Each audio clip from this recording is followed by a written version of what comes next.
Guys పాము చూడండి భయం ఒక పక్క. బజార్కి వెళ్తుంటే తేజ నాకు ఆకలేస్తుంది టిఫిన్ షాప్ దగ్గర ఆపరా అని చెప్పాడు గురు. వాడిని టిఫిన్ షాప్ దగ్గర దింపేసి మన కన్నాకి భీమ్ బస్తా కావాలంటే హోలీ క్రాస్ సర్కిల్ దాటుకొని హైవే పైకి వస్తే హైవే పక్కనే ఉంటది గురు ఆ షాప్. ఇక్కడికి వచ్చి భీమ్ బస్తా ఒకటి తీసేసుకున్నాం గురు. క్వాలిటీ బాగుంటదంటే నెక్స్ట్ నుంచి నేను కూడా ఇక్కడే తీసుకుంటాను గురు. సడన్ గా తేజ కాల్ చేసి తొందరగా రండి అని టెన్షన్ పెట్టేశాడు గురు. ఇంకా వాడికి మళ్ళీ ఏమైందో ఏమో అని చెప్పి మాకు టెన్షన్ పెరిగిపోయింది గురు. తీరా అక్కడికి వెళ్ళి చూస్తే పాములు పట్టే వాళ్ళు వచ్చినారని వీడియో క్లిప్పులు తీసుకుంటానని ఫోన్ చేశాడంట.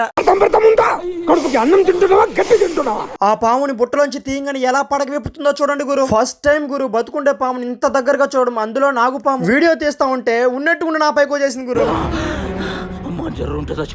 ఈ బొడ్డోని చూడండి గురు, వేలుడంత లేడు. ఆ పాముని తీసుకొని మెడలో వేసుకున్నాడు. ఇప్పుడు నేను ఆ పాముని తీసుకొని ఎన్ని తైతకలాడతాను మీరే చూడండి గురు.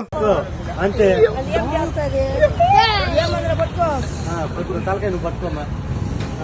పైన పెట్టలే వరాలు ఒకసారి వేసుకోరా పట్టుకోరా చూపిరా.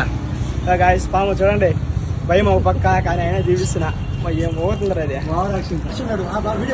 సబ్స్క్రైబ్ చేసుకోండి.